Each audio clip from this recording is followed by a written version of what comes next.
the bitches start to clap. Ain't no biting my tongue, ain't no holding back. Showing all my swagger, it's time to hit the gas. Let's show these hoes how to work with class. I come strutting like a boss.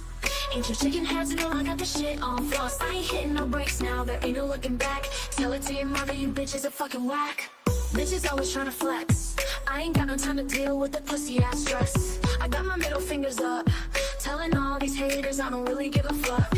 I ain't got time for fakes, you motherfuckers are just stupid and fucking lame. I'ma sit on my throne while I laugh at your kinda lame. Y'all a fucking joke, crazy in the head, but you call me insane. I'm the queen in this game, you all just pawns standing in my motherfucking way. Better take a step back, bitch, you hoes really don't know how to act. I'm about to be stacking up the paper, about to be getting my cash. Telling all of you bitches so you know that you kiss my ass. You dirty bitches staying broke, broke, broke. Got hit by gas, gas, gas, and you still looking like a joke, joke, joke. You try to step it up to my level, you ain't hoes, no you ain't even close. Your game is weak, and everybody knows. You keep talking all the shit, meanwhile, baby, all I feel is that drip, drip, drip. All you do is trip, trip, trip. Sorry, salty bitches, I got to go. It's time for you to man up. I ain't playing with your crows, you hoes can't keep up. My ass left you in the fire and smoke-filled dust. Bitches, stand up, you got left in the nasty, crusty rust. When I step in, the bitches start to clap. Ain't no biting my tongue, ain't no holding back. Showing all my swagger, it's time to hit the gas. Let's show these hoes how to work with class. I come straight like a boss. Ain't your chicken heads, no, I got the shit on floss. I ain't hitting no brakes now, there ain't no looking back. Tell it to your mother, you bitches are fucking whack. When I step in, the bitches start to clap. Ain't no biting my tongue, ain't no holding back. Showing all my swagger, it's time to hit the gas. Let's show these hoes how to work with class. I come straight like a boss. Ain't your chicken heads, no, I got the shit on floss. I ain't hitting no brakes now, there ain't no looking back. Tell it to your mother, you bitches are fucking whack. Tell it to your mother, you bitches are fucking whack. Tell it to your mother, you bitches are fucking whack. Tell it to your mother, you bitches are fucking whack.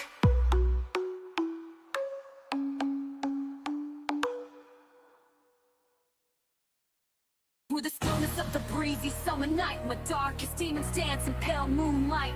Racing thoughts rush in like a relentless, defenseless, tremendous, pretentious song. Each word, each beat feels like a strike. Cuts you deep, wounds you like a knife. The kind of tune that fucks up your whole night, makes you wanna take your whole life. But stand up strong, knowing tomorrow is a new day. It's time to move the fuck on, tell the losers and screwed you thinking they did not a fucking thing wrong to get the fuck on. Through the pain I find my way, turning in the night back into day. I won't let the darkness steal my sight.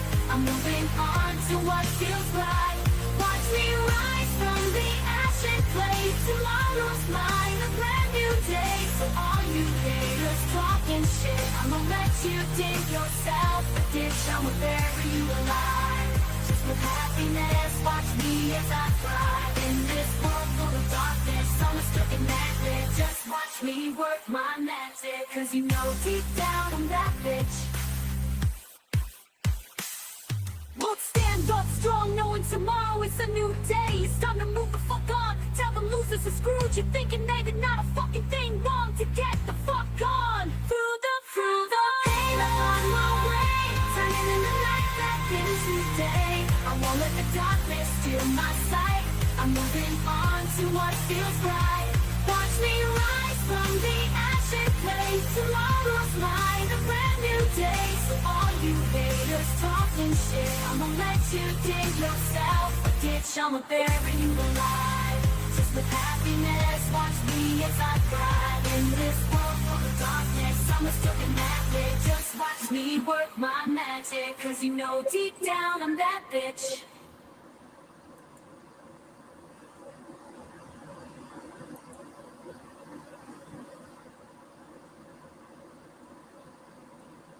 So, what everyone is. So I'm going to read it. 6 Up strikes me. I don't know what yours, hopefully someone will come in. But 6 Up strikes me. I really don't like sharing her material because she's a cunt, in my opinion. However, I am going to skip around in a little bit and listen to it because just to go over a little bit, I'm trying to catch up for when I was in the hospital, things that were going on prior. And I seen there's some stuff going on with Burn Barrel, Daisy, White Boy, Ziggy, and Six Up. And it's centering around these polygraph tests that Ellie Mae and Six Up were speaking about last night. So I figured we could watch a little bit of the polygraph test results when they first came out with Burn Barrel, and then we're going to go to Ziggy a little bit and watch Burn Barrel's return. Because I was under the impression that Ziggy and Burn Barrel no longer liked each other and that they wouldn't speak to each other. So it's odd to me that Burn Barrel came out with Ziggy, and I gotta shut my phone off. So I'll be right back, and I'm gonna let this play. Hold on.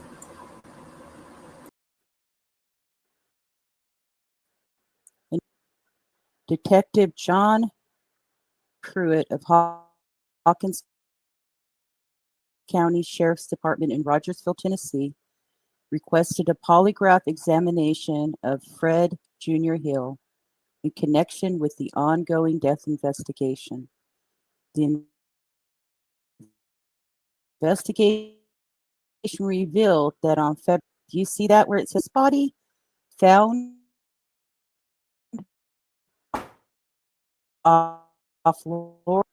Yeah, the autopsy revealed the victim to have high methamphetamine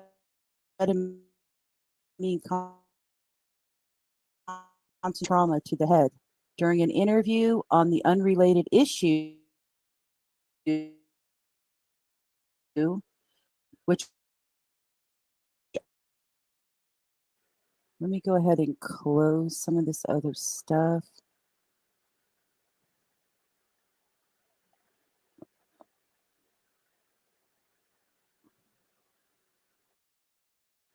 Is it still buffering bad? I don't know why it would be buffering bad. Good morning, everybody.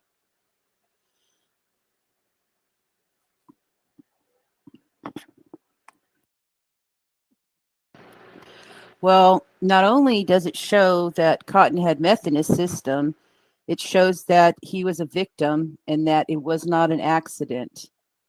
So that was something interesting that now we're seeing Cotton Simpson's death was not an accident.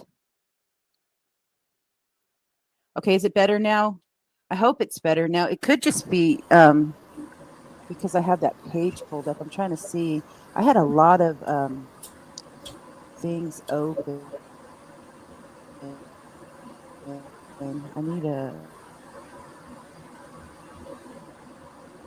probably go this morning. But I did want to show you guys this is, the main page here. So this is the long live. What we're gonna do is watch until she reads it. I'm probably gonna skip through. Let me see.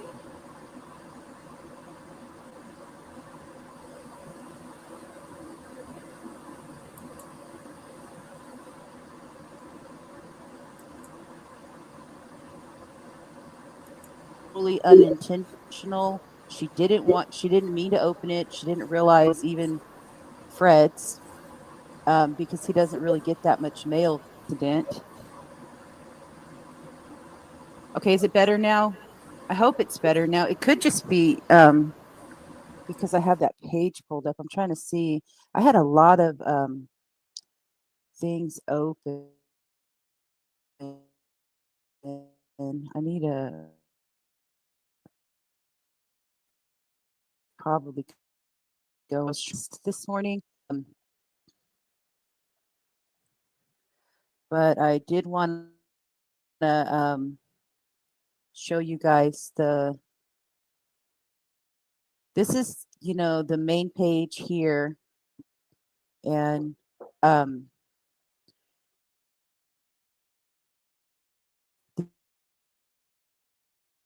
this is the zoom out a little bit. I didn't want to dox anybody, so I was trying. You can see the envelope. I will say that it was a very nice email that I received from her. She said that, she's been getting the mail over there for her since her mom has passed. She's the one who's been in charge of everything. And she just opens all the mail. She didn't even look at it. And she just goes through to see what's a bill and what's not. It was totally unintentional. She didn't mean to open it. She didn't realize even Fred's, because he doesn't really get that much mail there. So she just assumed it was her mom's mail. And then she also said the reason she hasn't released it is because she was and she did that to protect Fred.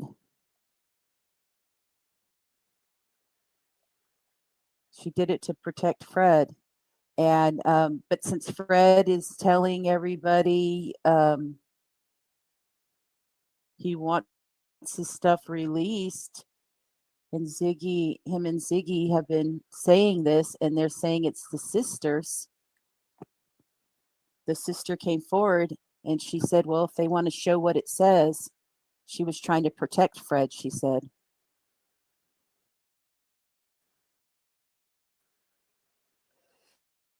Well, they don't know who killed him, but evidently Fred Hill's been quote. I'm going to go back to that first page again because that page. This doesn't really have that much on it on this page here. Out a little bit. It just says now that there is the video recording of this examination, and that it's available enforcement there, that it's the Texas Bureau of Investigation has it. But I don't know if you look at this, let me try to zoom in so you guys could see that the head, oops, that's too much. That way, maybe it's enough now you guys could see it. And it says that Fred Hill displayed knowledge of details of the death scene that had not. So they actually were doing a polygraph on Fred in relation to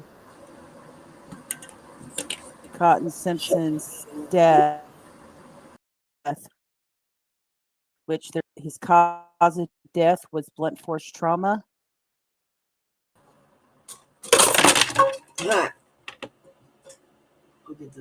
And the examiner said no opinion was issued to whether Fred Jr. Hill was practicing deception when answering the relevant questions.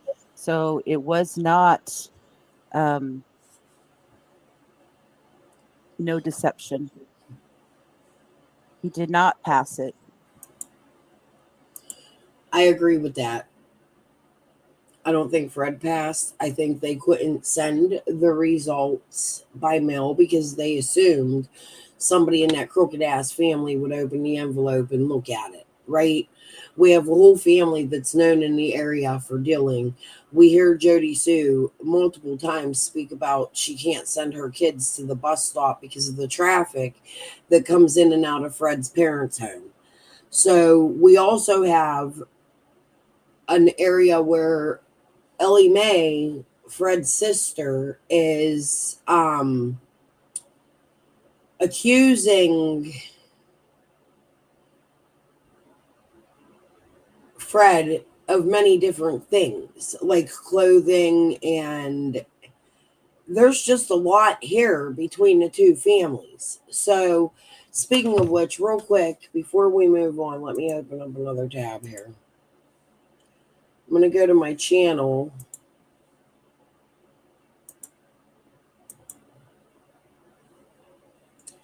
I just posted 2 videos. This one I'm not going to go over today, but since we're covering Ellie Mae, I want you to watch. I'm going to shut the sound off because I think this was Epidemic Sounds and it wouldn't let me monetize. So I don't want to get my monetization shut off tonight. So what I'm going to do is I'm just going to shut the sound off, but I want you guys to take in the things she's saying to me. This is some, not all of them, some of the messages between Karen Hill Elliott, whatever her name is today, and myself. Read them. I'm going to come down.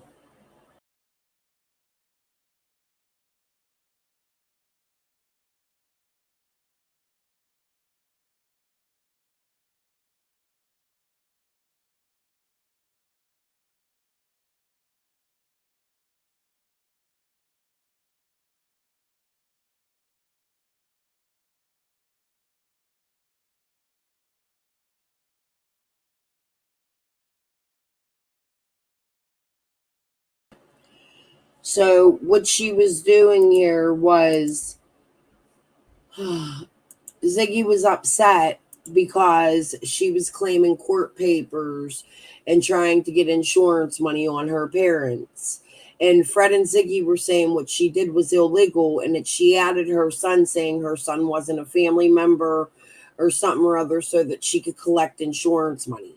What this is Ellie Mae, Karen Elliott, denying that to me.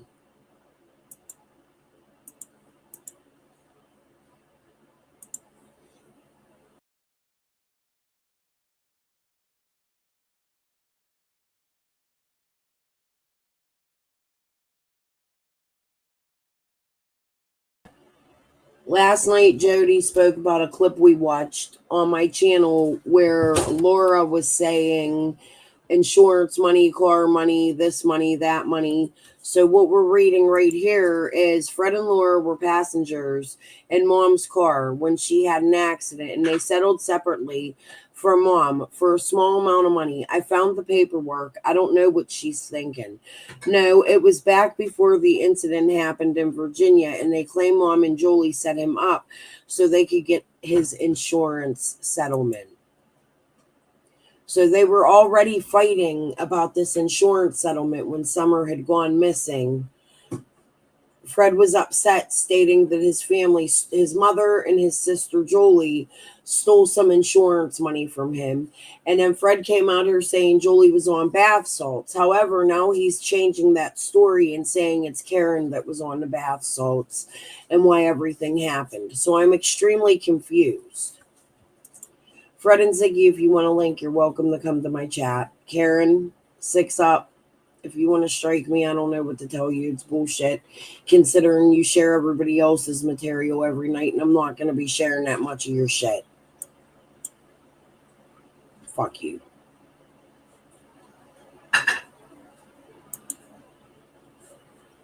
And let me share a link to this video as well. Give it a like, guys. It would help the channel out. This is her saying it's Kathy Gordon and Fred, and Kathy Gordon's son was at the parents' house stealing things out of the home. This is the proof she sent me. And then she'll tell me here that they found Dad's Black Ranger truck at Kathy Gordon's home. And it was in Jolie's name.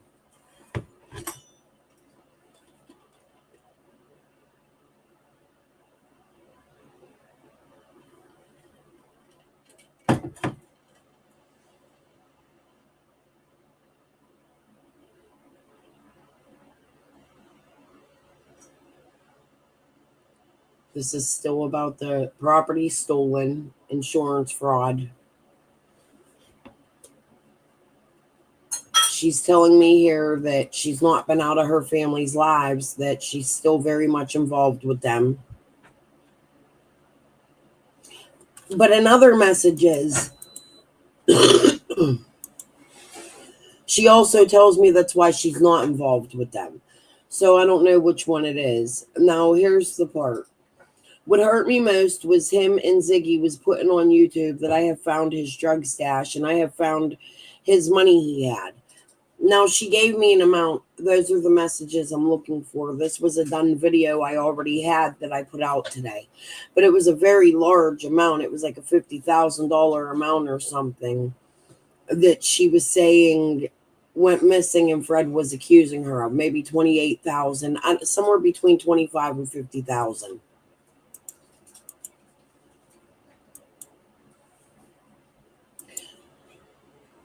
I don't know why Ziggy felt it necessary for her to insert herself into personal family business. And what Ziggy don't realize is that when that incident happened in Virginia and Fred was in jail, I took my mom to every court proceeding he had and to every appointment with CPS. I was one of their contact numbers after he got out of jail and was supposed to be going to supervised visitation and drug testing.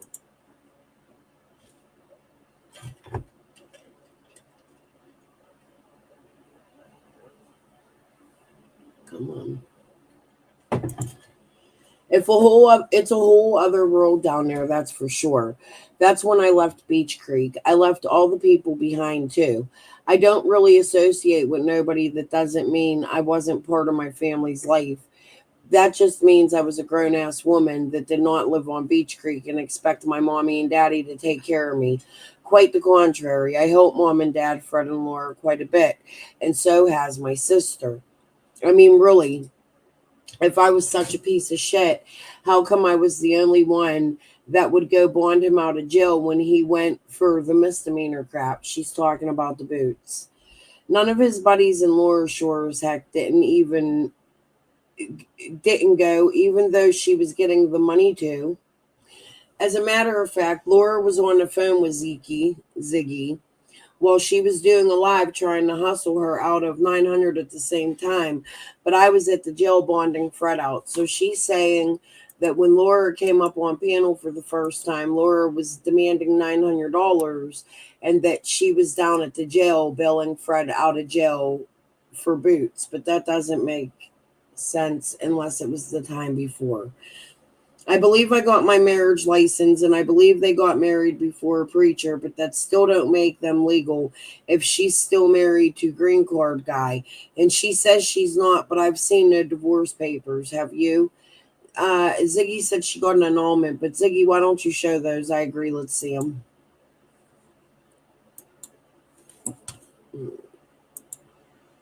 I want the name.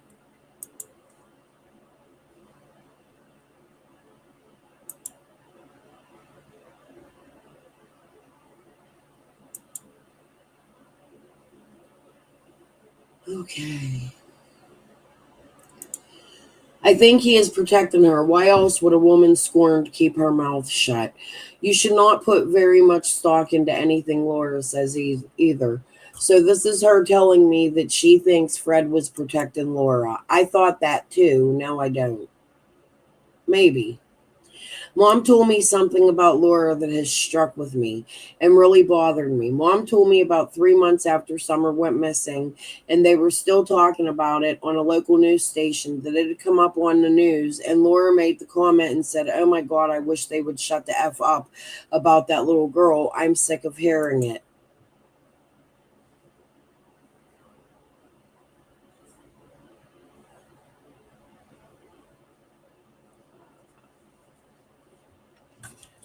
Wonder if Ziggy and Fred know that he has a failure to appear in Scott County, Virginia that might hinder his move out of the house.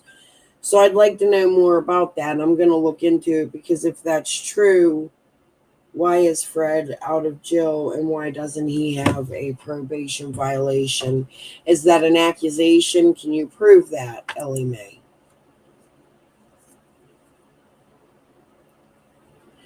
Okay, so I'm going to skip this. I'll tell you what it is. At the time I made this video, I had called the rehab center because I thought what Fred and Ziggy doing was ridiculous. and they didn't answer. So what I got was, I was wondering if Fred Hill is still in your program. He's on YouTube at very late hours of the night doing strange things.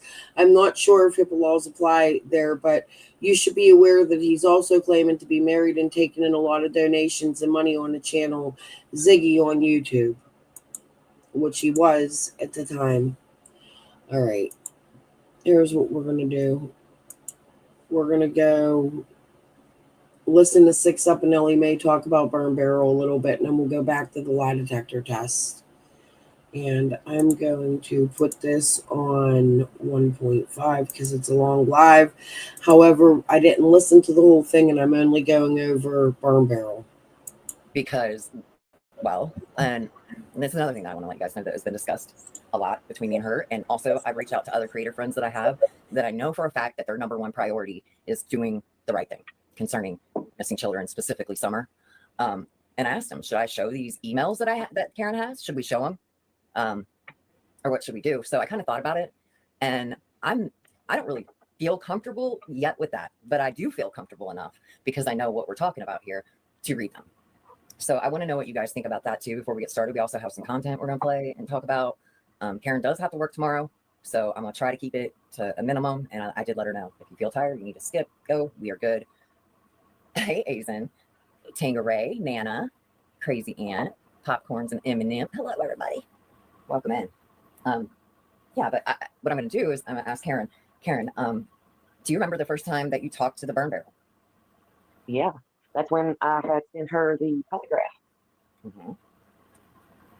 So that everybody knows, this was brought up recently as well. Ziggy talks about it, how, and I played all these things where Ziggy's like, oh, Six Up and Burn Barrel both got the email from Karen at the same. So this is what I wanted you guys to hear, and then I'm going to click out and we're going to go listen to what Burn Barrel says, because that's not the story that was given at the beginning. This is what I was speaking about a little bit ago. Let me go back just a minute here. Say out loud that you have built credibility, but it does sound weird, but I do want to say that I feel like I have a little bit of credibility now, okay? Because I don't tell you guys things that I don't lie, right? I don't lie to you guys. And I've been saying this woman who was just on Ziggy's channel again gave Ziggy thousands of dollars around the time that Ziggy, took that money from Cindy. So all of that money got paid back. And now I see with my own eyes these emails from Kim to Karen talking about just that, verifying what I thought, saying, yeah, we gave Ziggy, she gave Ziggy and Fred thousands of dollars. Am I right, Karen? It said thousands, right? Thousands. Yeah. I'm pretty sure that's the word that she used. She didn't give us a precise number, but Right. She said she spent a lot. She reiterated a lot of money. Mm-hmm. 1 second. Wait for 1 second. Yes. So, yeah, I don't, here's the thing. I have asked Kimberly, some people said, like some of the people that I've talked to said, well, maybe you could email her. I could do that, but she knows what's going on. She's watching, guys. And okay, let me say this. Okay. When there was a time that Burn Barrel reached out to you, right, Karen, when you came to my channel, right? Yes, I believe it was the second live that we had done. Mm-hmm. And she sent me an email and told me that she was very happy to see me on your live, and that she was happy that I was finally speaking up and talking. And she mentioned a few things about Fred and Ziggy that just it kind of surprised me. I mean, in a way it did. Right. Because if you watch her channel and her content at the time, she never said or insinuated, not like that she suspected Fred. Okay. Right. She maybe suspected him of lying, right? Yeah. But I'm going to read you guys an email from July 25th from the Burn Barrel to Karen. I'm going to read it all the way through. Hello. It's great to hear from you. I haven't been on YouTube in a long time as a content creator. She sent this July 25th, guys. And I stopped talking to Adrian. She put in parentheses Ziggy over a year ago. The reason she doesn't like you is because she's just greedy, money hungry, and Fred lied a lot. And she thought that all that land in your parents' house should have been hers and Fred's, and she should have got the money from it. That you took everything. Fred's convinced her that he was entitled and stole it all from him. I don't think it has anything to do with Summer. Summer is just her way to make money. So she uses whoever she can. She uses the people that may listen to her because she has a connection to them. She does that. You are her husband's sister. So she has an actual connection to you. So she makes money off that. That's half the email, guys. I'm not even all the way through. I feel like Fred and Chad did something. I feel like by my own investigation, I got close to Ziggy and Fred because I needed information that only he had. Some things about Chad and how he was living at a camp at the river at Churchill. Yeah. Marlena's living there now. That whole Marlena at the time was living on the river. I was told that by Renfro, I believe. How does Burn Barrel get so close? How close was her and Ziggy? Because she only came on Ziggy's twice, and then there was a fight. So I have questions, but we hear Six Up. Shit, hold on. We hear Six Up talk about Ziggy being a ripoff artist, but I found something else, just the receipts did, that I want to share with you guys, and I think we should watch a little bit of.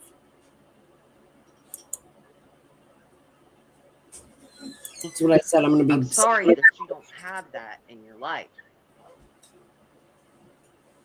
But I do. I have people that are very protective of me, and I them. So it's hard when you're a channel that reviews people, right? It's hard because you're like, well, I want people to know who I am. Let me make it clear one more time so everybody knows. Get another picture. I have a past. A different girl. I am a felon. I was a felon when I was 19 years old. I have maybe 2 or 3 other misdemeanors, and that's it. I don't care how many mug shots you pull up. I know my fucking own criminal record. This is in the coronavirus recession subreddit, and it was a year ago. 442 upvotes on the entire thread. So she wrote a good story, but she deleted the entire thing, the whole thing. So all you can see are these comments. If it was a legit story, why isn't it still up? Why would you delete it? Is that why you got hashtag sketchy? I believe that this was a post made by Six Up Media asking for help in essentials only, in need of some basics and small things, but the comment itself was removed. It's a request, but there were 33 comments. Let's look at the comments. Someone posted, have you thought about using other cheaper foodstuffs? Are you able to bake? Could you not request sugar-free squash rather than Pepsi? It would go so much further. You and Ziggy are so much alike. So much alike. Someone says, I sent you the trash bags. Now, this is a moderator. You can tell because the name is in green. You can see over here, Backpack Wayne, message the mods.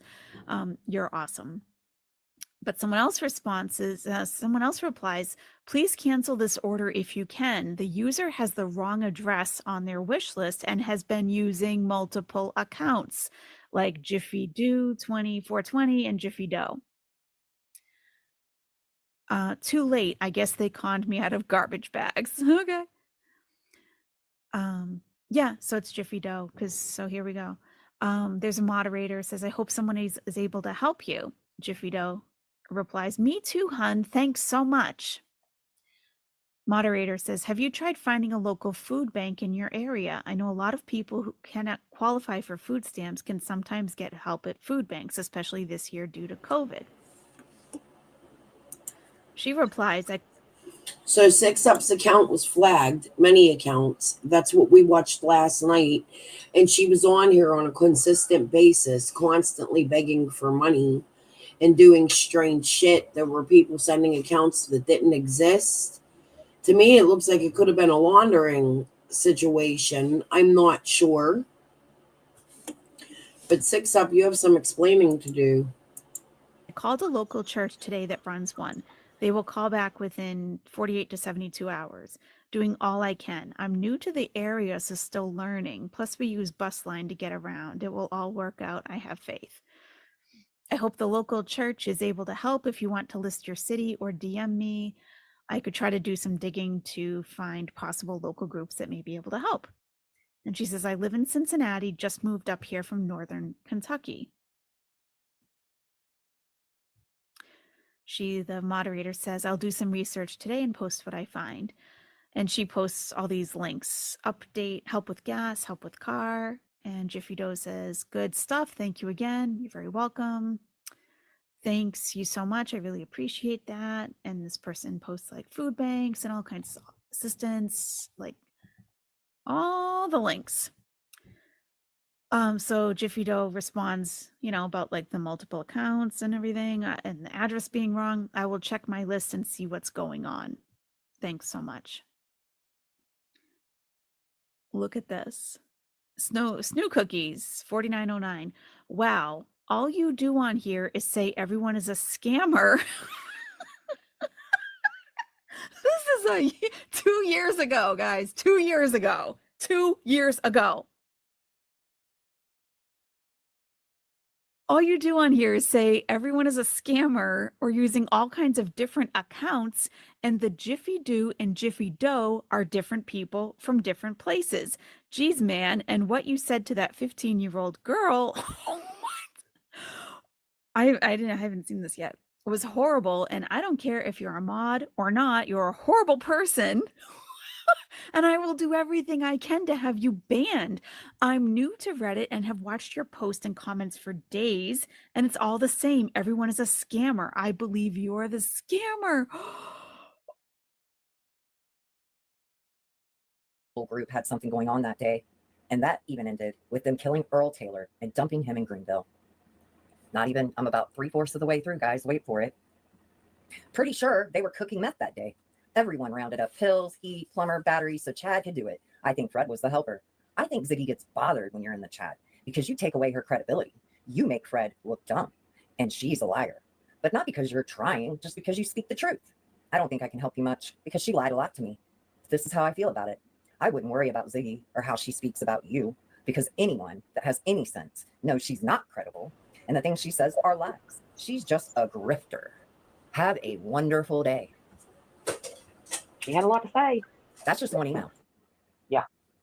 And I want to reiterate that Kimberly, KK Crime, if you would like to come over here and respond as to why you think that what you did and what you have done is okay, I would love to hear from you. I really would. I mean, I've asked it so many times. Hey, Brenda. Hey, Dupes. It's kind of bothersome. There's way more than that. And again, let me just show you guys what was happening at this point in time. Ziggy went away. Ziggy was gone. She was gone. She was literally sitting over on what was it, Kick or something like that. One of the other platforms, just playing her games and sitting there. Gone. She was done.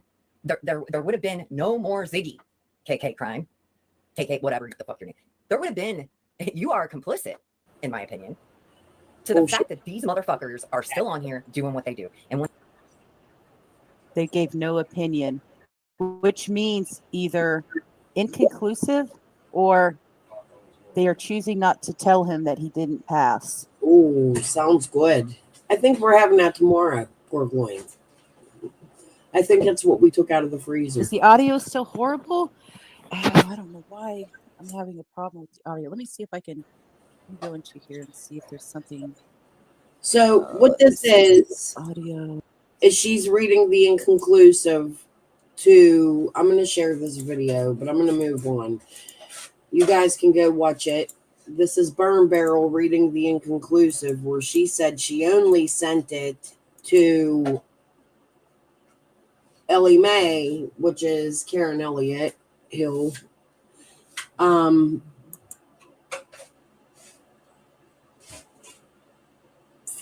what?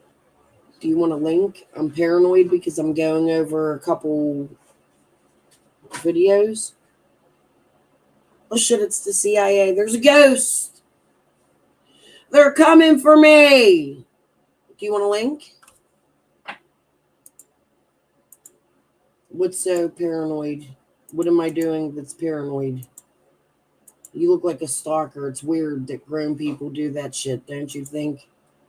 I think you're paranoid. Since you're going to come to my chat and tell me how paranoid I am. Oh my goodness. Holy hell, they're coming for me. they're coming to take me away. Haha. They're coming to take me away. Ho ho. Hee hee. Haha. Shut the fuck up. Fucking stupid shit. Okay. So I figured the next thing we would share is all of a sudden Burn Barrel comes back to Ziggy's, right? This is years of paranoia. Please seek help. You really need it. Why don't you please grab a link? You want to play the troll game for a little bit? We can do that with your fake picture. Let's see if your picture matches your face. I'm going to bet you came from Ziggy or Burn Barrel or... Don't you think it's ridiculous you're the only one in here trolling? I think it's years of paranoia for you that you got to come to my chat just to troll me.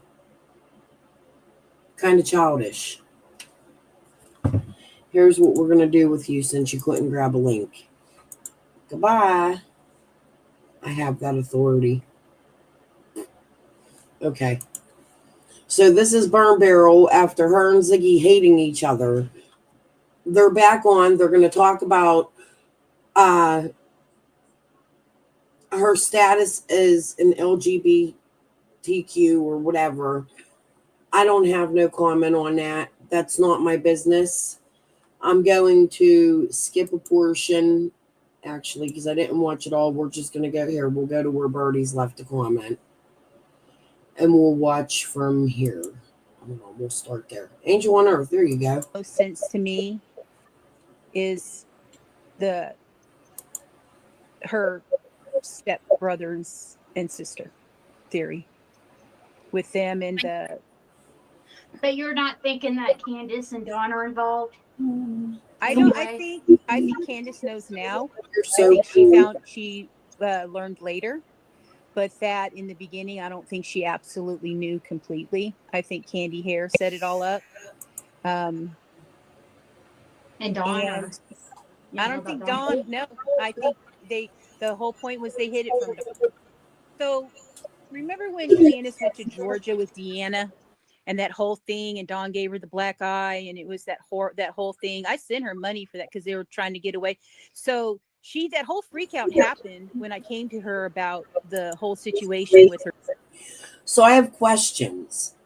My question would be, the whole situation came about. I sent her money to go there. When did Burn Barrel become such good friends with Daisy and Candace? It seems Candace makes a lot of friends behind the scenes with creators that we don't know she's friends with. That's concerning to me, especially when Burn Barrel came out knowing all of the land and all the information and all the people and didn't like Ziggy. I've asked her to come on my panel and speak with me several times. She couldn't do it. I've supported Burn Barrel. Now all of a sudden, it's just strange to me. I do have to agree with Six Up at this aspect, but I still think Six Up is a scammer herself. Okay. Her sister and with her brother-in-law Jose Diaz. Do you remember all that? I don't know if you remember all that. I kind of remember. Maybe Is this 2 when years ago, year and a half. Was that ago, with 2 the years ago. homeless woman? Was that the hotel when she was staying at the hotel with and had that homeless woman and kids, or is that a whole different? No. Okay. Do you remember when she got the black eye?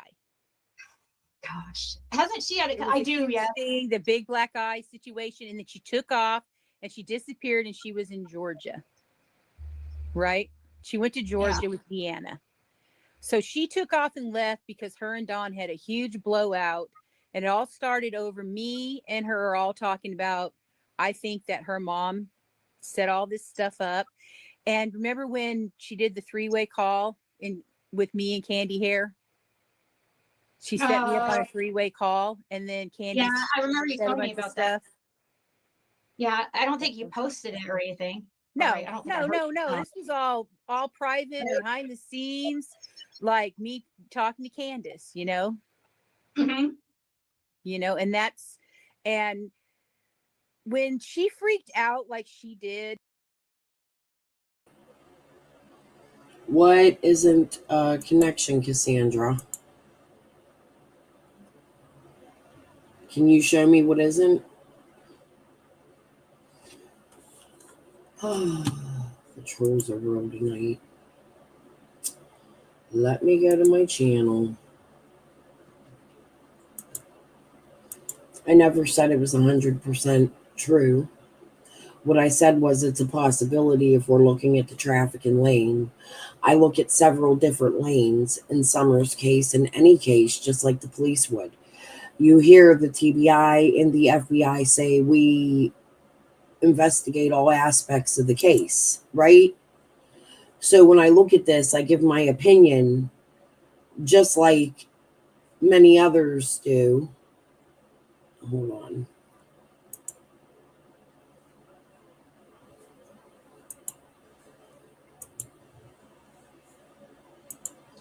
I'll come off. We'll take a little music break and watch my video. And then you guys can watch a little bit of my connection. I'll walk away so that you can watch it and you can tell me what you think of my connections. I really hate listening to my voice, but since you're derailing me, we'll just let ya. Because the trolls are fucking real. As you walked away, I called out your name. It was at that very moment I knew I would not be the same. You left me broken all alone, and now you will not pick up your phone. Did you think that would get me feeling down? No, that made me drive all around that old small town. Did you think I would drown in your pain? Hell to the no, let me explain. I drove up to that old dive bar on the corner of a new tomorrow. I thought I was going in to drink away my sorrows. Instead I danced the night away. Boom bopping, bar hopping, body rocking, foot stomping all night long.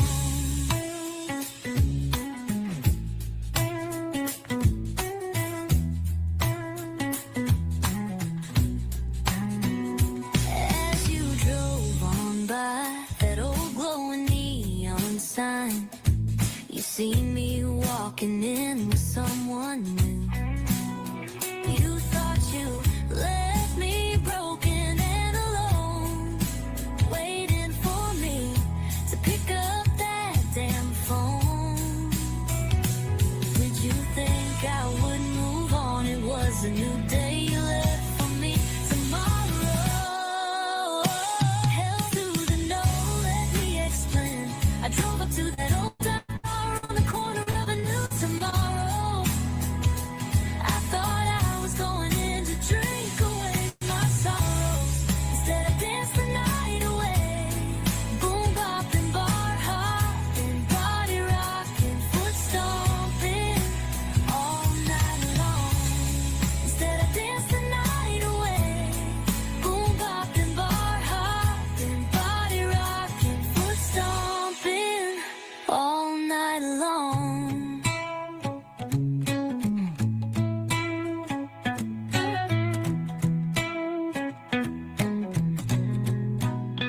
Hell to the no, let me explain. I drove up to that old dive bar on the corner of a new tomorrow. I thought I was going in to drink away my sorrows. Instead I danced the night away. Boom bopping, bar hopping, body rocking, foot stomping all night long. Instead I danced the night away. Boom bopping, bar hopping, body rocking, foot stomping all night long. Personal e-curb locator. So if you're in an emergency out on the water, you can simply press this button. I got time today, pussy. Yeah, hey, charging for a feature, I slid, you never promoted it. You pussy and you been on my dick, wishing you throated it. Flashback 3 years ago, when I was sewing it, I took the rap game in a hold, then I goated it. If a rapper didn't wanna fuck with me, wouldn't complain. Daddy should've left you on the sheets, like a cum stain. I don't make love on rap beats, I just run trains. Didn't like you way back then, it ain't none changed, pussy. And I say it to your face. When I twisted up the hair, made you wanna get the braids. Then you opened up in games, but they booed you off the stage. Cause you been a fan. All this hate this shit is just a phase. You this long that they didn't invite you back. Rode on devil's path, cause I've been down with the pack. Killing you at life, but I still could get you whack. Me and your favorite rapper, we just did 11 tracks. Kill yourself, pussy, cause you never get on my level. The iron metal, and I shoot it when I find devils. I keep on elevating daily though, cause I don't settle. And now you dead like the president say I'm better. Begging for the smoke for the kid, then you got some. You shot your homie by mistake with a shotgun. Then went to prison, say you gangster, but you not one. You just a kid holding fire, never shot one. How did it feel when you looked in his mama's eyes? I know that you traumatized, you still trying to harmonize your conscience with them lies you telling. You just a lying feeling shit, I'm surprised you yelling. You can have 1,000,000 plays on every song, still wouldn't sweat you. $1 million money loan, still don't respect you. My success really got you going off the deep end. I was around for years, but you wasn't trying to beat then. So don't pretend that it's deeper than that. Wanted a handout from me, you bought a feature for that. It didn't work, 9 years later you getting murked. I kill you with success and kill you on a verse. Speaking of merch, where you being thirsty, DM and Mercules. I got the screenshots, cause I'm cool with him personally. Just a week before he was getting the verse from me. Somebody sing this pussy ass boy, he a nursery. I done did everything you wish you did. I done rap with every artist that you love, you know I slid. I know that it's killing you this year to see me really big. Got you throwing tantrums, boy you just a silly kid.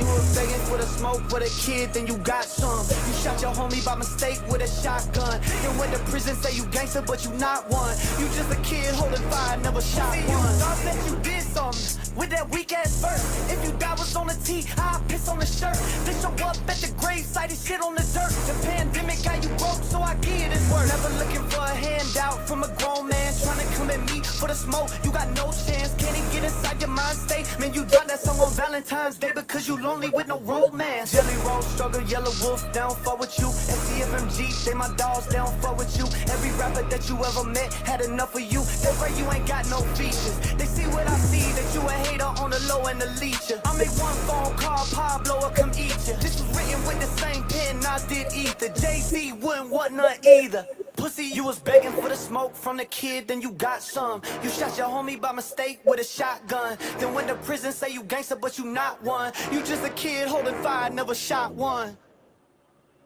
Okay,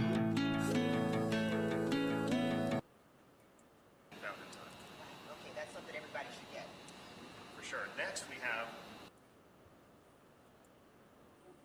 Hold on, guys. We're gonna go watch my live I had the other day.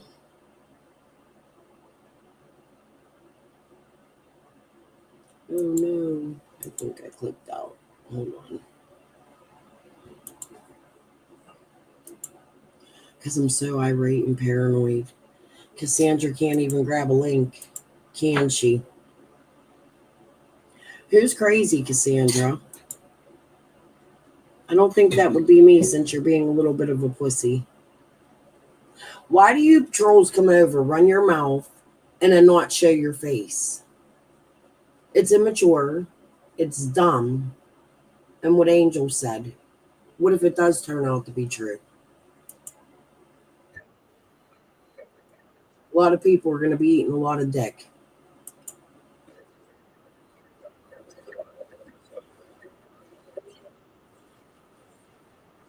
Oh, Angel. Thank you, love. I appreciate that. You know, peace and love. Thank you.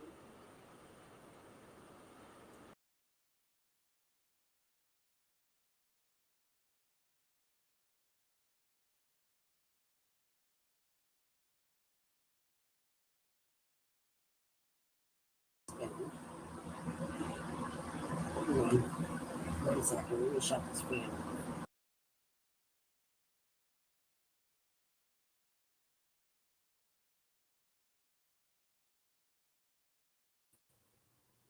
I want to make sure you guys can hear me loud and clear tonight because we are going to go through every human in my fucking life. We're just going to listen to it. I was born 1977, McGee Women's Hospital in Pittsburgh, Pennsylvania. When I was being born, my father was in a really bad fucking accident with PennDOT here in Pittsburgh. My father sued PennDOT and got pretty close to $1 million. With that $1 million, my father moved me, my mother, and my baby sister down to Miami because it took a few years for him to get the money from the lawsuit, right? We moved down to Miami and his friend's home. Guy should see us. Let me show you who Guy is. We're going to do this again.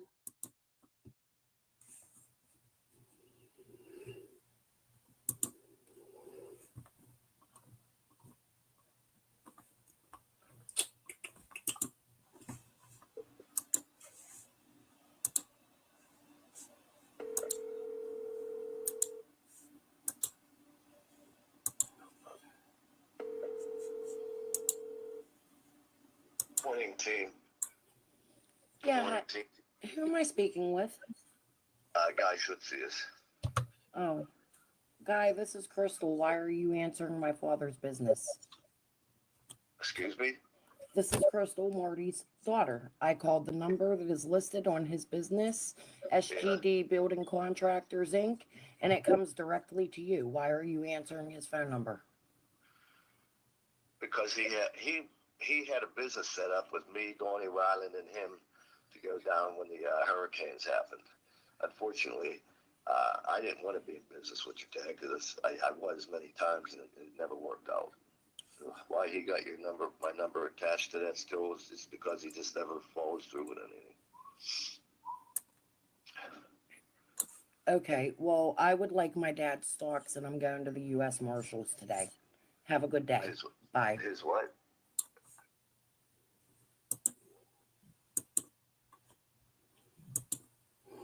Here's where we're going to go to this. Okay? We move into that man's home. Hold on. Let me pull up maps. Because I'm about done with this shit. It's causing hell in my house. I don't care if I look like a fucking idiot out here on YouTube. I know my life. I don't know why that came up.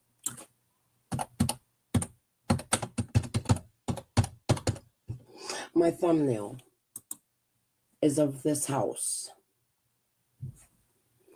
Hold on.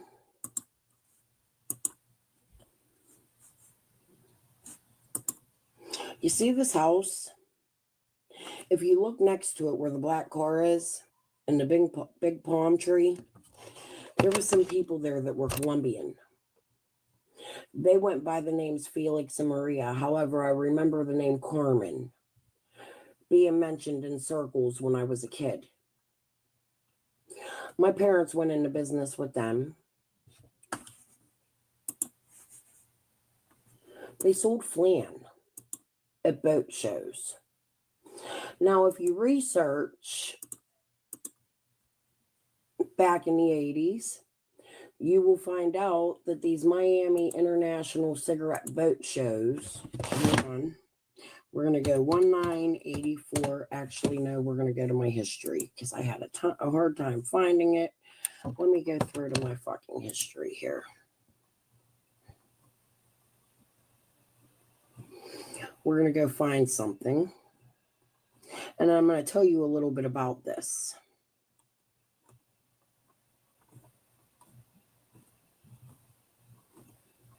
Guys, you're seeing all my music. You see this? 1984 cigarette racing 24 Restro Mod performance boat walk tour through 2022 in the Miami Boat Show. So this is something they do annually. However,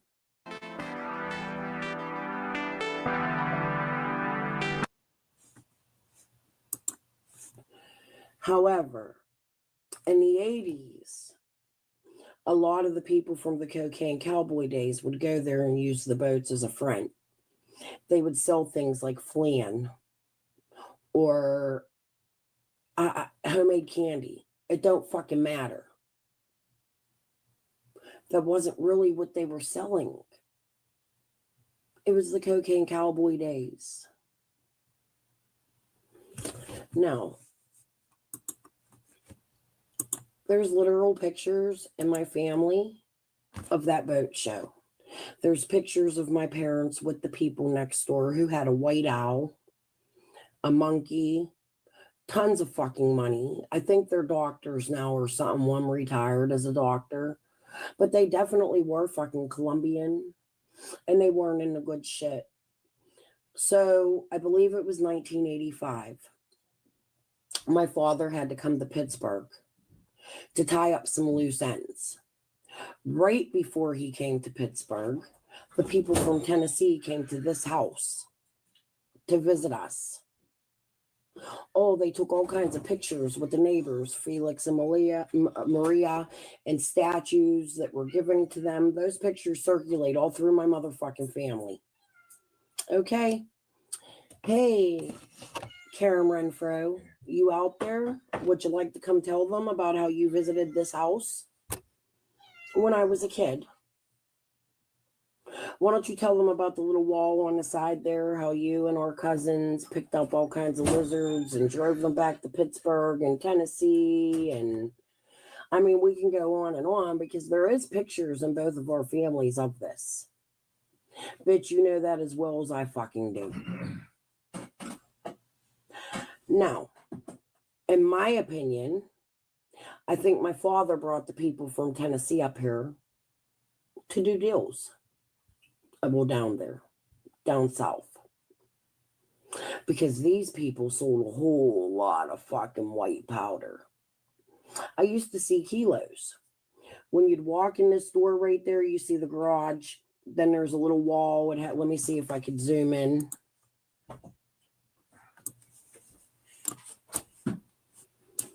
Back here is the entrance to the garage. You can walk in through a door. If you come in this door, there was like a kitchen to the side with another room in the front. This was my bedroom. Behind my bedroom was a closet, a hallway, and another bedroom. If you walked straight through this door, past the little foyer, there would be a living room and a sunroom in the back. Karen, you've seen this house. Would you like to come fucking vouch for me? Because I'm about done with everybody's fucking bullshit. Let me scroll down. This was Felix and Maria's home. They liked to sell the boats. I think they may have even owned a few of the boats. There was a big red one in pictures, a cigarette boat. They race them down in Miami every fucking year. Really, it used to be a front. They would use it to sell the kilos that these people and my father would pile up in my kitchen and weigh up on them little metal scales I was telling you about. Now, let's walk down. Let's take a walk down Carlisle. Oh, we passed it. I remember now. This house. You see this right here? There was a lady that lived here. This house used to be purple as fuck. You walk in this door right here. This lady had seashells out the wazoo. She would go to the beach and collect seashells, and we would go and paint them in her little shed, and then we would go swimming. Now, her house doesn't look all that amazing, right? But when you walk in, it's marble floors and walls and hot tubs and like the fucking rainforest in the motherfucker. Because what they would do down there is they would hide their activities and act like they didn't have the money that they had so that the police wouldn't catch them. But hold on. Let's go further.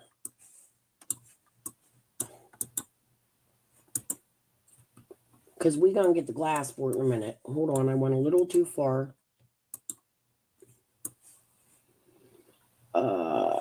This house, I think, used to have bars on the window. If you go up and look at the map, 8959 Carlisle Avenue, you'll see there's a swimming pool behind one of these two houses here.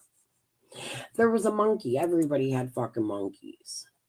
We were listening to the Michael Corleone Blanco stuff the other day, and he was telling you that about the cartel members that would collect things they didn't need, like monkeys and owls.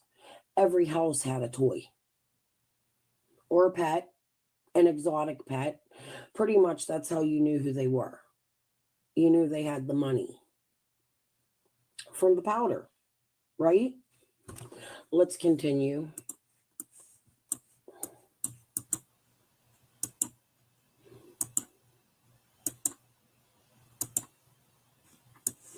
There was an awful crime going down this way on this street. I played with the kids that were involved in that crime. Melissa and Greg, I believe, were their names. I don't remember the last name, but it happened right after I moved out of my home. Yeah. It's still being investigated, I believe.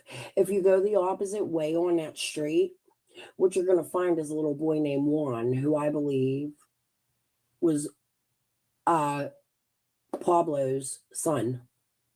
I played with him. He looks like him. They're welcome to come here and tell me it wasn't them. I know what my memories are. They're kind of unfucking forgettable, right? Hold on. If you go straight, did I turn? I'm going down 90th. Sorry, hold on. I'm on my way to the beach. That's not where I wanted to go. If you continue to walk down, we're on Byron. Let me go down a block. This was one of my favorite streets to walk. See the development down there? Constant development. Constant. Me and Pablo's son, I believe it was Pablo's son. I'm not 100% sure, but if my memory serves me correct, they were in a safe house. And we used to lay on our bellies right here in this bay and catch crawfish on the side. This house right here, a couple kids lived in, or maybe it was the house next to it. We were the only kids in the neighborhood allowed to play in the yards. We were in the homes. Our parents were in the homes. Still people with connections. It's not a lie. Hold on. Now, I explained to you guys the other day about this hotel down here. We're going to talk about the motherfucking hotel again.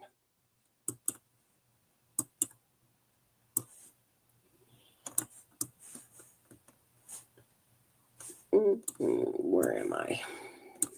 88th.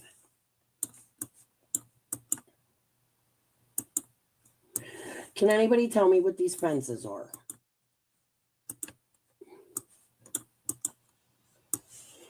This would be where the Champlain Towers fell. There was a building inspector named Preto. I believe he's related to my stepmama. Next to those two buildings, well, that one building that fell, they're twin buildings. There's this building. This building is now a very fancy condominium. Too big. Shouldn't have been built there. It borders Surfside and North Miami Beach. Right on the cusp.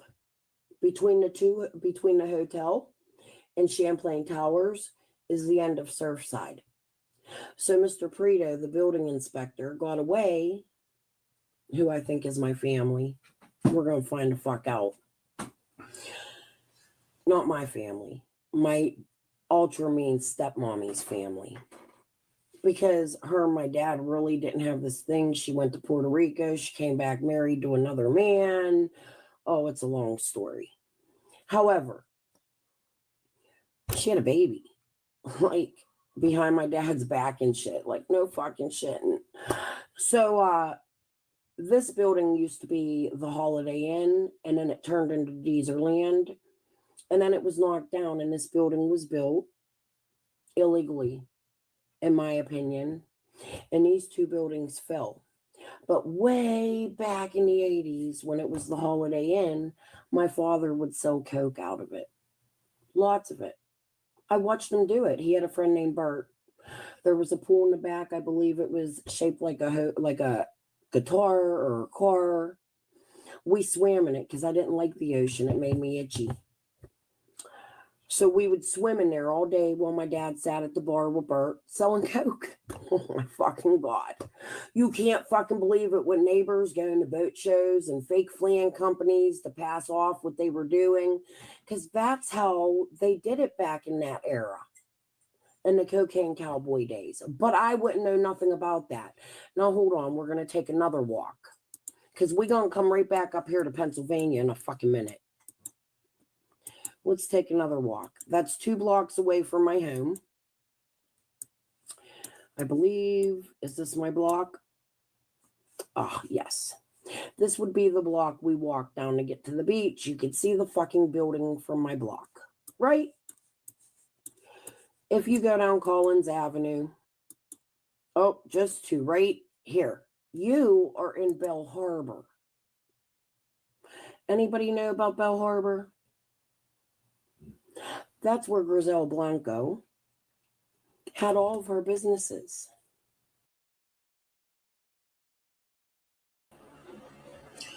Something else recent is going on in Bell Harbor right now, in the same area. Twins arrested, real estate, Bell Harbor.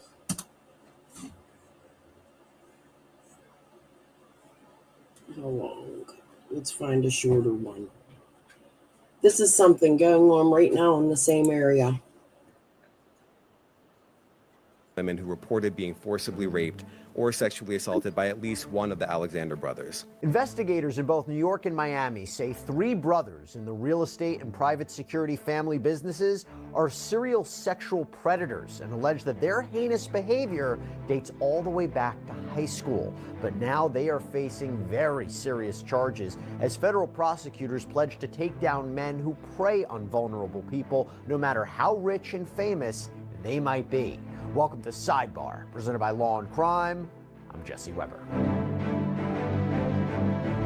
Hey, so before we jump into the story, I have really exciting news for you. The video version of Sidebar is now available on Spotify. That's right. We are so thankful for your guys' support of Sidebar and us getting the show on Spotify video.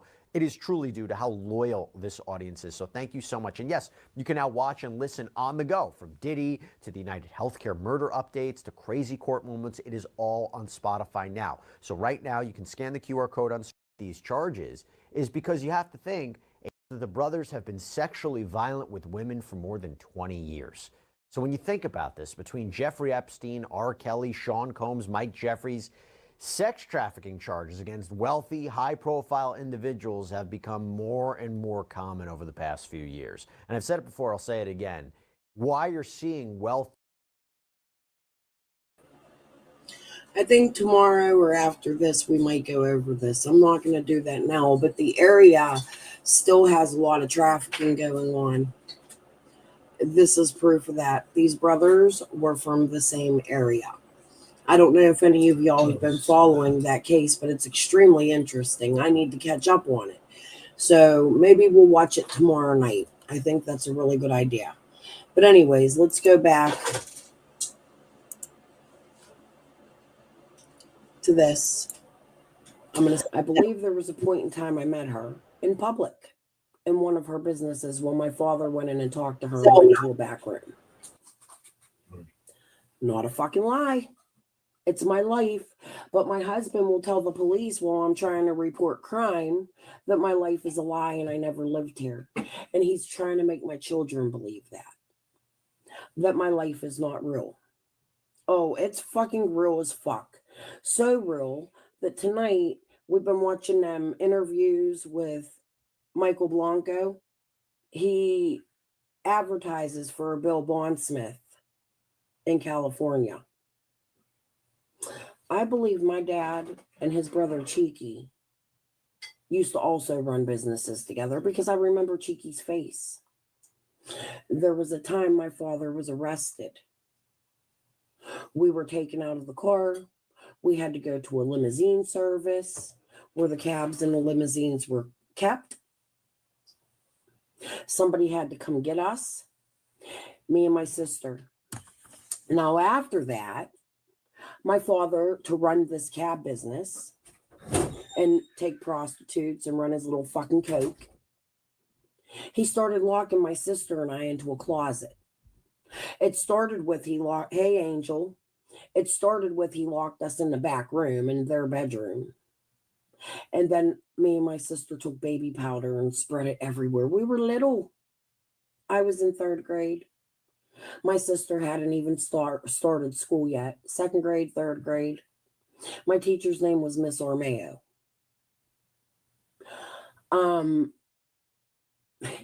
My father thought we got into his coke. Yeah. He beat the fuck out of us. Then he started locking us in closets while he went and ran drugs. What a fucking lie. But people will tell you my life ain't real. Oh, I definitely did live there. You can go back and look at the property assessments and see who owns it. You're going to find Schutzius name. They just sold it this year or the year before. So look prior to the sale after I started reporting on YouTube. Isn't that so fucking weird? A home that's been in somebody's family for like 60, 70 fucking years. You're going to decide to sell it now. Right? Is it because this little girl went missing in Tennessee and I came to YouTube, Guy? Guy did come to my home after I posted this. Yes, this has everything to do with Summer. Angel, everything I report on when it comes to my ties in Miami has to do with Summer. And up here in Pittsburgh. So open up and pay attention because we're going to go through it all tonight. Okay, we're going to do lots of fun on this fucking map. Okay? So, after my dad starts locking us into a closet, I believe my mom had an affair. I love you too. She slept with someone. My dad beat the fuck out of my mom. We had to come back to Pittsburgh. We moved in with my aunt Delilah Jenkins. Delilah Potter, Delilah, I'll marry anybody and lock my husband in a fucking basement and treat him like a dog. Yeah, that Delilah. So if y'all are out here fucking listening, here I am. She kicked us out. We had to move, I think it was like 3 months. We lived in an abandoned house on the corner with no water, no electric, no gas, no food, no money. No, nothing. But my dad was down in Miami continuing his trafficking business. He ain't give a fuck about us no more. A year later, let's go back to the motherfucking map.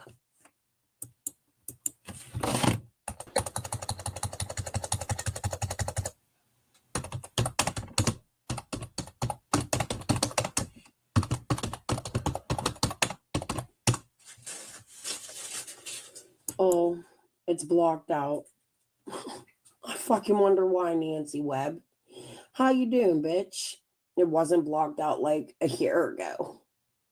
Did you do this so I couldn't show it? Well, let's see if we can go back. Look at a different date.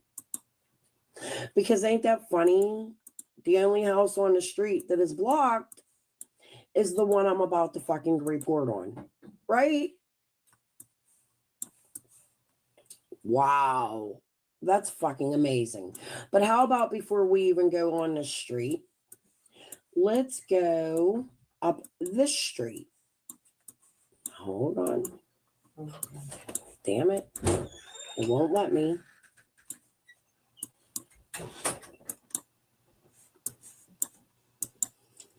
After our being homeless for 3 months, my grandmother so nicely got us a house that looks like it's been fucking knocked down. Right here. Or maybe this is it, and it don't have the porch no more. Iowa Avenue in Glassport. We had lived in a house up here. These people by the name of Winzak, who was friends with my grandparents, gave us the fucking house to live in. My dad comes back from Miami. And he moves us to the only motherfucking blocked house in Glassport on the fucking map. Ain't that fucking crazy? Somebody want to tell me why my house is fucking blocked out? That's fucking nuts. I'd really like to know. The address is 336 Euclid Avenue.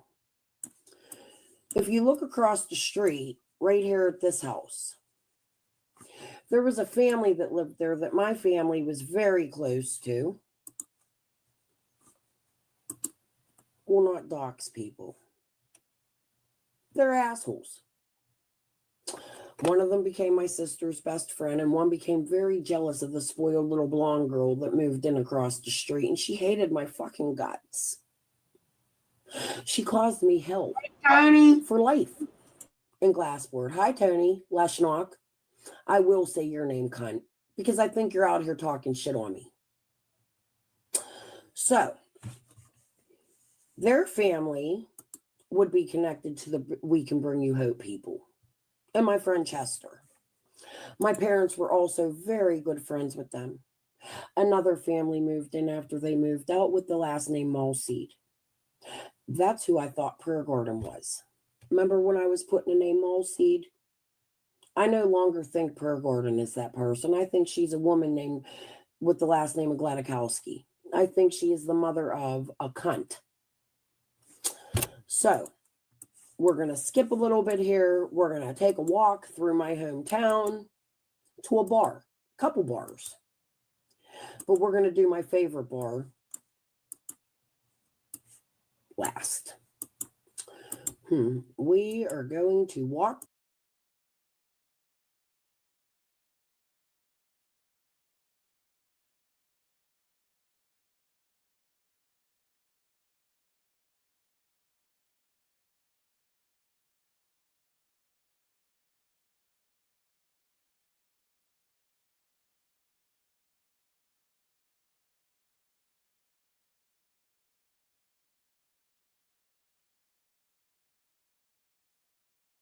Hi, Catherine. I don't know where Viv is. I think she's dealing with whatever she's dealing with. But, look, I am super slammed, okay? Catherine and I have been trying, we're literally dealing with this summer shit like 24/7. I'm not even joking. There's just so much shit. My son is blowing up. We have somebody that's going to do some boots on the ground this weekend for us. And, you know, I don't even know what to say.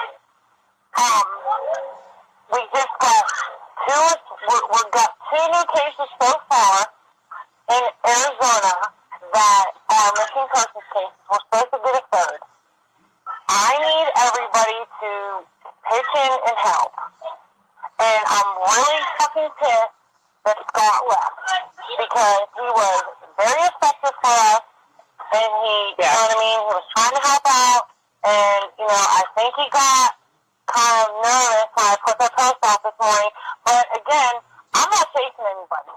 If people don't want to be in here participating, then, you know, I'm not trying to be ignorant, but you can leave. Hey, I literally am trying to do my classes for my PI. I'm trying to deal with all the shit with the school. You know, not everybody knows this, but, you know, my daughter's getting arrested for vehicular homicide. I'm helping my son get situated with my grandson, my other grandson, Darian's son. And, you know, I'm working my full-time business. I'm trying to work this case. You know, everybody forgets that I have a whole other business that I run. A computer. I didn't know. I get that we're all busy. I'm not trying to be ignorant, but I need to know, you know, and I think a little bit of what threw Scott off was all of these podcasts. I get that nobody wants to sit here and listen to this shit. I don't either. But there is we have to listen to this shit. Because if we don't, we're not finding out stuff. And believe me, I have a huge... normal. Go ahead. We have a huge connection. Like, we have all of these different things. You know, when you go in here and you look at this, you know, everybody's like, well, we can't prove anything that he did. Yeah, I know that. But guess what? We're getting there. And there's so much shit that's going on. If you're not watching these podcasts, if you're not following all of them, then let me know. If you don't want to be involved in Summer's case, I'll remove you from the thread. You can handle something else. You know, I'm not saying you just have to leave completely, but if you're not going to follow in these threads, you know, we have 3 brand new cases coming in. If I have anybody to follow them, then, you know, it's only going to make my life, you know, crazier than it is right now. But I didn't reach out to these people. Laura did, and she's trying to help, and she has no clue. Like, you know what I mean? Because she's doing things. She's not involved in all of this stuff that we do. She's involved, but she only manages, like, the Arizona case. You know, plus we have this psychotic case with this homicide from Arizona, which I'll have everybody, you know what I mean? Because there's so much, it's too huge. Summer Wells case and this homicide case are huge. There's so much shit and so much shit that we have to do that, you know,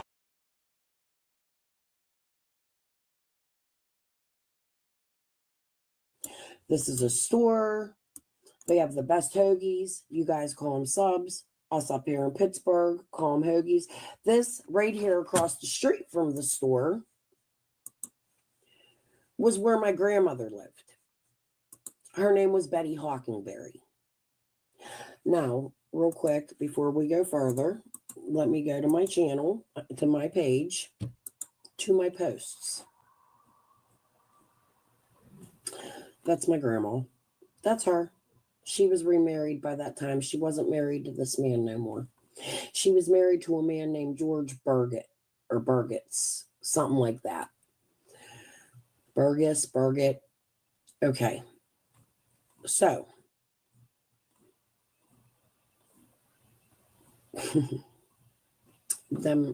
Hold on. I forget what I was going to show you. Why am I coming here?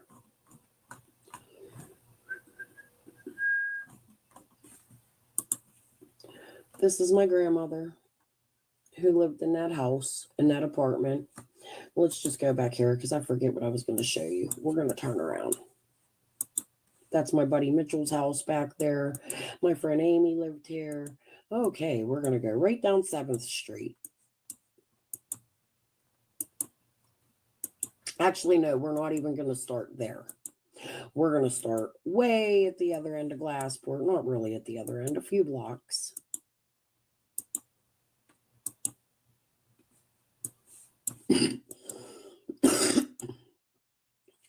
This building.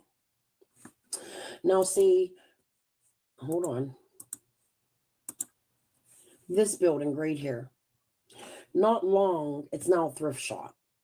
But not long after we moved to Glassport, my father comes back to that house that I just showed you. No, my father was in the Cocaine Cowboys. Angel on earth. He was not a good man. He wouldn't fight something like Vietnam. My father was a pig. He was my abuser, my mother's abuser, my sister's abuser, my aunt's abuser, my cousin's abusers, my family's abusers, my grandparents' abusers. He wasn't right. That's probably why I'm not right. I can admit that, right? But if you look at this building right here, back in the day in the 80s, there was a man my father was friends with. His name was Paul. He bought this building. Now, my father only lived in Glassport with us for maybe a month or two, and then he beat the fuck out of my mom. He broke our window, threw our brand new aquarium through it, all our beautiful furniture that he bought us in the house that he bought us that we moved to. But around that same time, this building opens up into a boat shop. That boat shop is called Fantasy Boats. What a fucking name.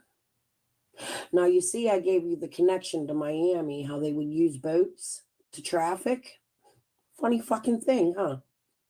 However, the guy, Paul, that owned the shop, all my friends were older than me, at least the female friends. I grew up with all dudes. My best friends were guys. Let me go show you my best friends.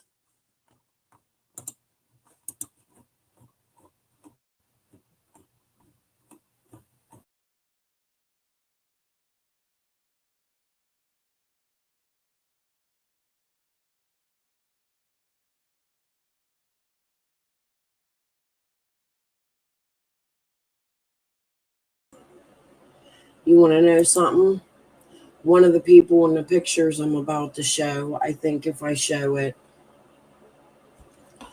just went to jail. I'm hearing rumors it's because I'm here on YouTube.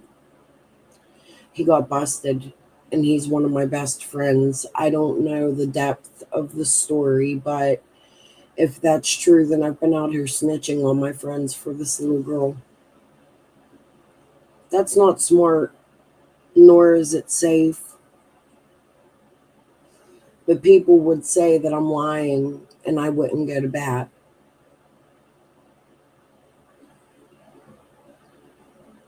I don't know what's going on, but something's going on, and there's shit going on in my area. I hurt a lot of people I love in my own life covering Summer's case to get to the bottom of answers for Summer. But you're going to hear me explain this boat shop quite more in depth. Hey, Cassandra, where the fuck you at? Come grab a link.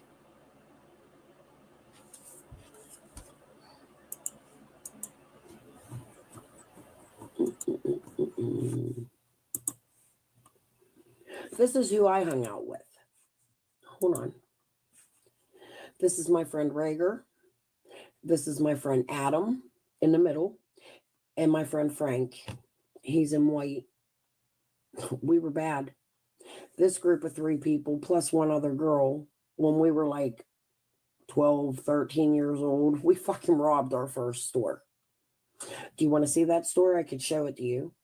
I was a lookout. My friend Carrie was a lookout. And these 3 people with one other dude who's being a bitch right now over 3-6 Mafia Ziggy. Come on, Dana. Come out here, cunt. I'm done with the shit. Rager's her cousin. Right now, he's being poisoned because I'm on YouTube. Somebody handed him a pew-pew. I know all about it. Rager's not right. He's been fucked up by the police in that town. It started when we were like 8, 9 years old. They would arrest him every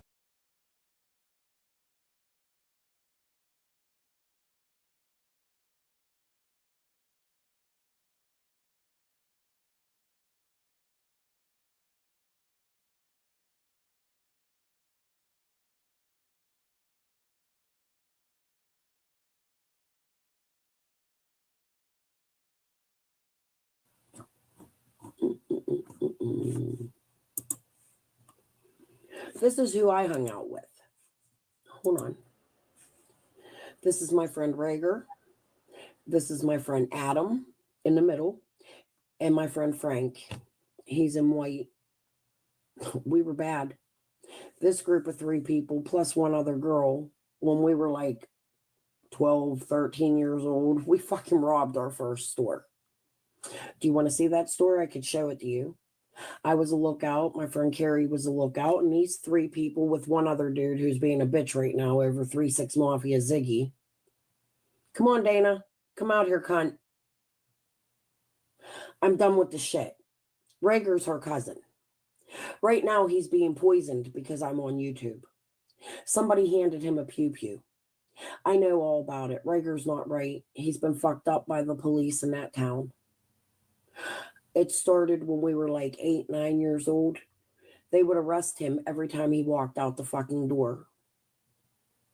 Rager told me some secrets about judges and my ex-husband and things that I've kept private and personal, and I'm going to continue to do that.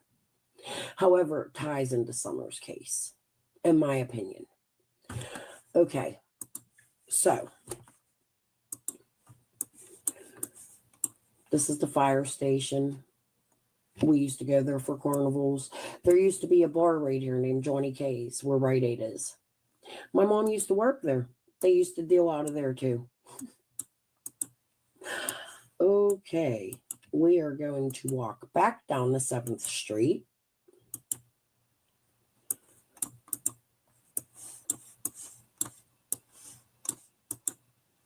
You see this motherfucking bar right here? It's called Chuggers. Oh, hold on. I'm not showing you. A man named Greg Sikowski owns this bar. He's like 20 years my senior. He's married to somebody my age, and he used to gather all the girls. I have a friend named Barb. We'll call her Sean. I'm not going to give you her real name because you'll be easy to find her if I do. I have a friend named Sean. I have a friend named Bobby Joe. I have a friend named Cheryl. And my friend Lisa, who's missing. Sig would hit on these girls, give them money, and give them the powder at teenage days. Okay? There's another girl named Gretchen who became Sig's friend. He helped them. She helped them. Hi, Six Upper Tragedy Pimps Exposed, since that's who I'm thinking you are these days. Fuck you, bitches. Get up here and show me your motherfucking faces. But anyways, let's go back to the boat shop. Sig and the guy my dad helped get boats, and Sig has had a couple busts in his bar for the pure powder. Would take my friends and get them high and pay them and traffic them. They would put my friends on the boats, drive them down to Pittsburgh, only like 5-10 minutes on a boat. Underage, take them to bars. Cheryl didn't go on the boats, but she would be welcome to hang out at the boat shop. I'm telling their secrets because I think something could have been going on in Summer's case like this when you add to the fact that my father is related to my cousins, who's related to Ben Hill area, and in my opinion, Karen Renfro. Jody and I spoke about that last night. The name of this boat company was Fantasy Boats. I'm serious when I get on here and say I want justice for Summer. I'm not psychotic. I just know a lot of things in life, and I put my life in danger doing this every day. So do these other creators. Now, Cassandra seemed to have disappeared, but I'm going to end this video here and go back to what the fuck I was doing. You can figure it out. Go watch the rest of the video. Go rewatch it.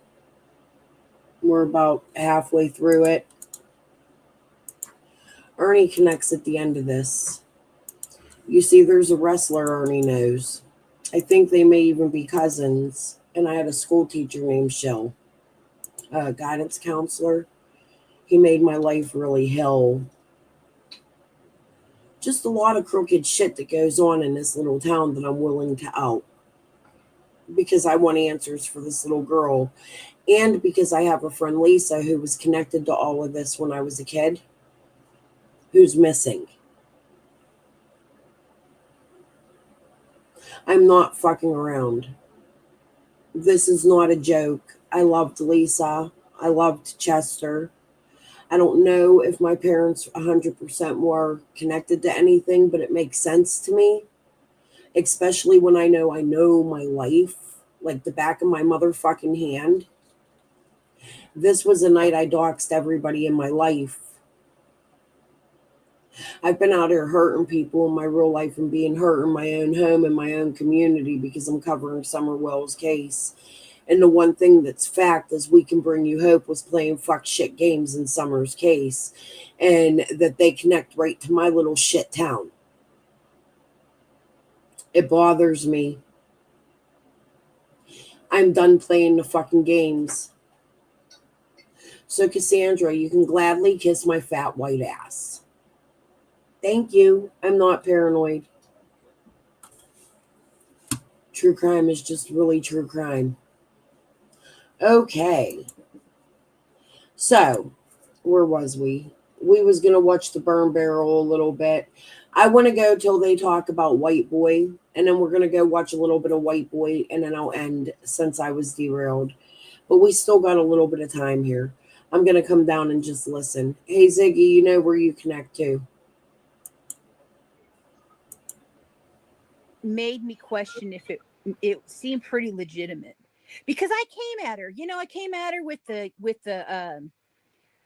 the Simpson theory of the, if he killed her and put her in, they put her behind the waterfall. It came at her with all these things.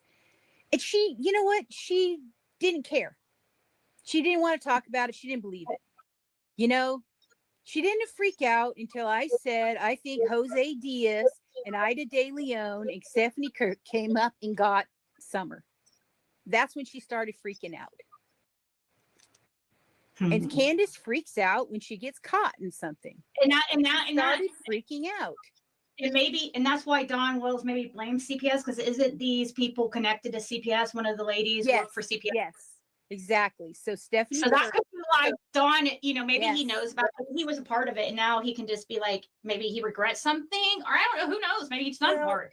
I think what happened was, when you get a CPS case, you have to contact family members and you have to find somebody in case they take your kids, they want a family plan. So that week prior, Candace was setting up a family plan of what, if something was to happen because CPS was there, and that Stephanie Fox Gibson was there at their house. She's the head of CPS. There was a couple workers. They were up there. And they talked to Candy Hare and them, and they were trying to decide, what to do with the case, and they were investigating them. And they told her things that she had to get done around her house even. And it's, when they have you contact family members. And see, prior to that, so Kenneth Bly died, his services were March 15th or March 5th. So, Kenneth Bly? No, May 5th. Yeah, Kenneth Bly, May 5th. His services were May 5th. And in Wisconsin, so here she was in contact, her dad just died. She was in contact with her dad and her brothers and her sisters. Mm-hmm. So the Jose Diaz is the husband of Candace's sister, Kathleen. So there's a whole nother family that Candace kept hidden. And the thing is, so Candy Hare was brought into that family when she was only 18 years old. Kenneth Bly was a lot older than her.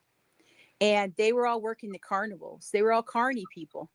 And they met, and he brought her in and was staying with her. And he was still married to the mother, with his Kathleen also. And yeah, so Kathleen, Kenneth Bly's daughter, right? Like, so it'd be like suppose like kind of a half sister, even though I don't think absolute half sister, 100% half sister. Yeah, half sister. Some people don't think Kenneth is her real father. Right. Okay. Right. She made a comment that she at one time, maybe there was another guy. His name is Dallas. On for a long time. So when I heard, I was getting people contacting me saying that she was over on White Boys, and I was like, no way, because I don't know, me and you haven't talked for a long time, really. And I thought you were not really on YouTube anymore. And so when I heard that, I was like, no, I didn't believe it. So that's why I went over there and looked, and I saw it. And I listened for a second. And of course, when I was listening to it, I like instantly started my blood pressure going up. Like, he was me. Okay, so Angel on Earth said she is not married to Jose Diaz. He has sent to a picture of Kenneth Bly's profile. Kathleen is on his profile. I have researched this. Okay, so there's two Kathleen. There's Kathy, the stepmom of Candace, and then there's the Kathleen, the sister. So Kathleen, the sister, is the one married to Jose Diaz, and they have two kids, Kimberly and Crystal. So Candace has two nieces. One's named Kimberly and one's name is Crystal Diaz. But now they're married and have children also. But yeah, I don't know who you're talking about. Kenneth Bly's profile. Kathleen was his. There's Kathleen and Kathleen. What do you mean? I don't know what you mean about Kenneth Bly. There's Kathleen. So Kenneth Bly is also married to Kathy. So they named their daughter Kathy also. So you have the Kathy and then the Kathleen Jr. They're both Kathys. So the Yeah. wife was Kathy, and then the daughter was Kathy. So Candace's sister, Kathy, is married to Jose Diaz. But yeah, the purpose of this live though was to go over, was just to talk about White Boy. Yeah, because What I a was weirdo so he is. why weirdo. was he purposely putting out misinformation? Like you're Right. supposed to, and then he was trying to call her, basically say about her like she was like, oh, he's like, all these weirdos try to compete with each other to be like their best buds or something. It's like, he's talking about him fucking self. Are you Right. freaking like Yeah. brain dead?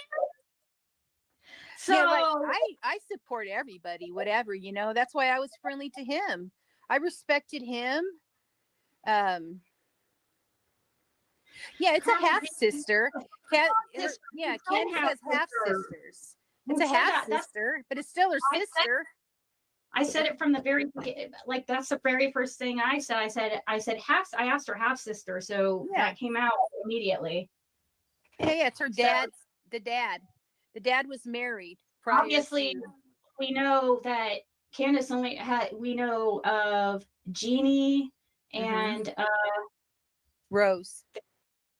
Yeah, Rose. But yeah, she does have half siblings that are And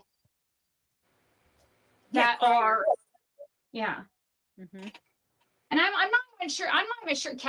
How many baby? I mean, has Kenneth Bly? I was thinking too that maybe he even been married before. He got with Kathy. He was with Kathy.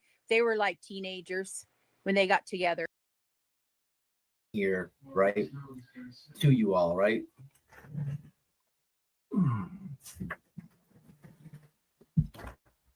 I'm talking to y'all, and when I'm talking about something, I'm expecting like people to understand what I'm saying. And a lot of people have common sense, but maybe everybody doesn't have the basic like concept of the law and stuff. And that's my mistake. And from now on, I'm gonna do better at that. From now on, I'm just gonna really, if I say something and it is in like in a direct like conflict with somebody who is making an accusation or something like that, I'm not going to give my opinion against their opinion. I'm going to bring receipts. Like I have to be better. If I'm so good, and I've made myself the nickname King of Receipts. If I'm so good that I can bring receipts on all these grifting, tragedy pimp, scamming, LARPing idiots, if I can do all that within a parody, then why am I not doing it on the more serious side? Because, and I'm only saying this and I'm only opening up with this because like I read my comments in yesterday's live and I'm just like, man, I don't get it. Like what am I doing wrong? It's not, I can't get mad at the comments, but what am I doing wrong? And it's very simple. And that's how I'm just going to do this from now on, guys. So I have failed you, but I will clean that up. And it's very simple. It's easy. But anyway, we'll get into it real fast. I'm going to debunk some ridiculous lies. And this is why Ziggy and all her grifting friends should retire from true crime. Now, this is going to be open panel. Anybody can join. I really want to see the comments from the Ziggy lovers, the Empress Ziggy, the Empress, if you will, right? This fucking fat moron and her meth head husband are just ridiculous dunces, right? And all their friends, Ernie Shell included, voices behind my balls. These people are just like retarded, right? Now I can tell you that, and a lot of you may feel the same way as me, but why are we not debunking their lies? And what, if you know this channel, I absolutely love when they say my name because they normally never do. But when they say my name and involve it in a lie, I will bring the receipts. That is exactly what this live is about. So who's in the house? Get ready for some embarrassment. And I want you to keep in mind, as a Ziggy fan, if there's any out there watching in the bushes, as you watch me just deconstruct her entire narrative, right? Because that's all it is. You need to understand how long she's been doing this. But it's not her narrative. It's a shared narrative. I'm going to say and explain this. I actually, to be completely honest, I made a video last night. We're gonna review it, but it's a 33-minute video, right? And I was saying a lot of the things that I've just said in this live, but I'm like, you know what? I gotta talk to the people. I can't put this out in video form. I need to be able to answer questions. I need to be able to. I want this to be very clear. So that's where we're at. And the beauty of me making the video is like Ziggy can't go, make her live private or any of that shit. Because she's mine. Right. So what's up, everybody? What's up, Choco? But I'm going to be doing that a little bit more, y'all. Like I've made the mistake of people understanding the law. And by no means am I a lawyer. By no means do I have some expertise, legal degree. No, man, I've been in trouble enough. And unfortunately, you learn the system. Unfortunately, you know how the whole process of arrest goes. Right. And that's not by me wanting to learn, right? When you're in a cell and people are going over their case and they're talking to somebody, there's no you can't put an MP3 player in. You can't go to YouTube Music. You're in jail. You have to listen to it. And a million of these conversations, right? Like it's crazy. People asking people, should they go to trial? This and that. You just pick up the concept of how the law works. It's very simple. And that's really how I attack these grifters, right? But I want to bust this narrative down. And about Candace, before I get to the comments, look, here's what I'm going to say on it, because I got a little upset reading the comments yesterday. Look, man, this is very simple, people. Candace didn't do anything like bad to me. I caught her in a chat, right? One of these grifters talking shit about me, and as a friend, she should have exited, right? And then and she doubled down and said some sly stuff. But here's the thing, like I said yesterday, Candace is going through something. I actually feel sorry for her. I'm not on here to attack her. You guys don't know what she's going through.